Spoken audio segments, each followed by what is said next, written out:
Okay, so today I want to look at ratio problems, okay? Now, I'm hoping you've looked at simplifying ratios and you've looked at sharing a quantity into a given ratio. And then all of a sudden you get given this question, you're like, well, it doesn't quite make sense. And this is the part I'm going to talk through today, okay? The ratio questions, there are always three of them.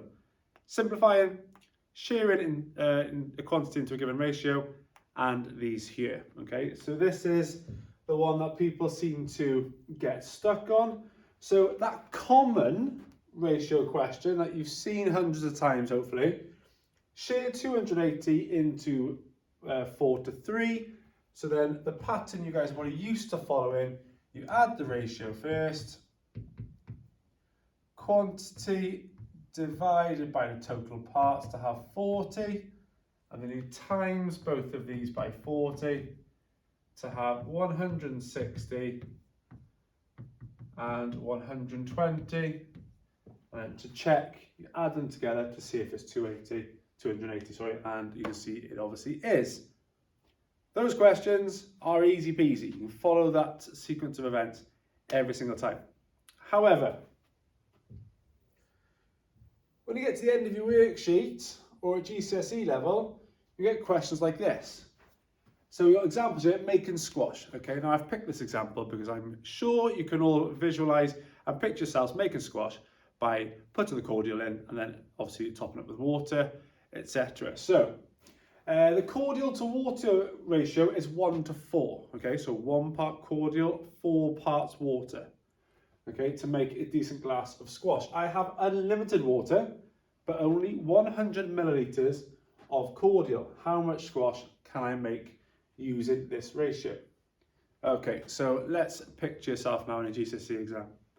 Okay, you're nervous? Okay, you sit down and you're going to highlight the key words here.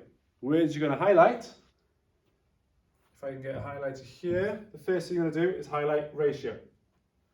You're going to highlight 1 to 4, and you're going to highlight 100. Okay, now I can guarantee your brain automatically wants to add these two together to get 5. 100 divided by 5 is 20. Then you find 20 milliliters of cordial, 80 milliliters of water. Okay, because you've taught yourself and you've trained yourself to follow those steps when you see the word ratio, a ratio, and a quantity. However, let's look at this in a bit more detail. Cordial to water. Okay, so what I'm going to do, I'm going to label that with C and W, okay, because whatever comes first in the question is first in the ratio. I have unlimited water, but only 100 milliliters of cordial. How much squash can I make using the ratio? So, what does this look like mathematically? Well, we've got our ratio. Cordial to water, 1 to 4. Only 100 milliliters of cordial, so that would go on this side. We don't know that, but we can use this information to work that out. There's no other information on the question I need to put here. All of that now has been abbreviated to this part here. So we need to find the relationship. Well, to get from 1 to 100, you times it by 100. So I'm going to do exactly the same here. If I don't enlarge these by the same number, the squash is going to be different strengths. Okay, but we need to keep that strength of the squash exactly the same by multiplying both sides by the same number. 4 times 100 is 400. So if they've only got 100 milliliters of cordial, they have to add 400 milliliters of water in order to get the perfect squash using the ratio of 1 to 4. But it says here, how much squash can I make? Well, what do I have to do with these two numbers?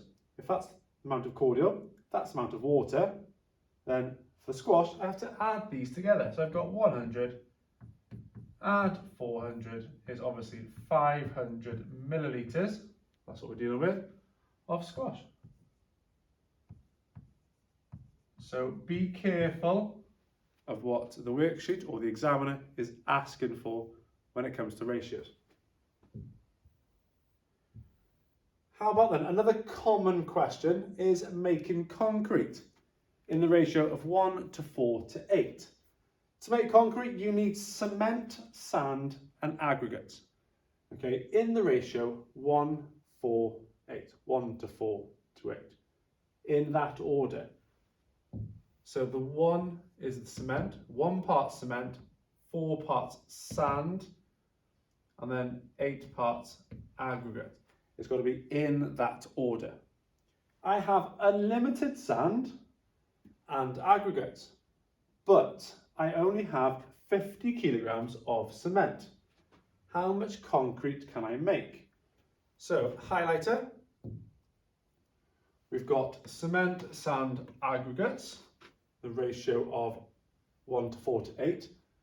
Unlimited sand and aggregates, but only 50 kilograms of cement.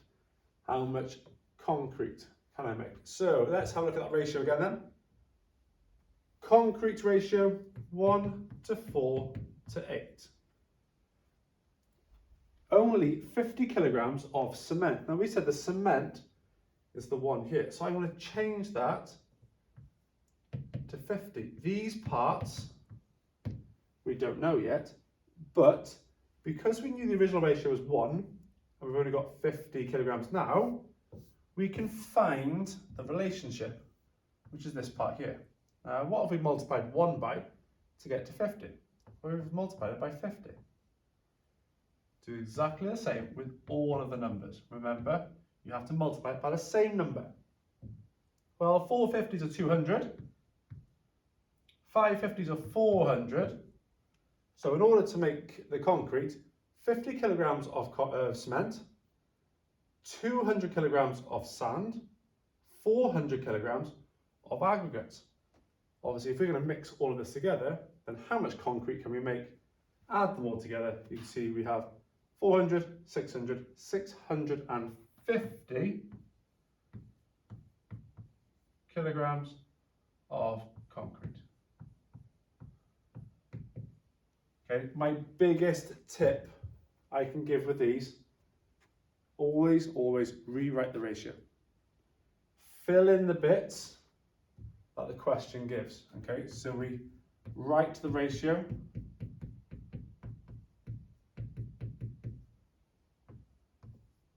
We fill in bits that we know. Find relationship.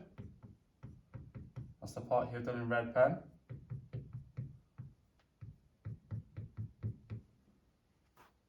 And then multiply all numbers or all parts by the relationship. Depending on the question, you might have to add them all together like we've done here, but each individual question is asked for different things, okay? So for those ratio questions that don't quite follow the trend of what you've learned so far, maybe these are these sort of questions instead of those normal sharing a quantity into a given ratio. So be careful, practice, use a highlighter, follow the steps, and I'm sure you have more percentage chance of getting it correct. Hope it helps.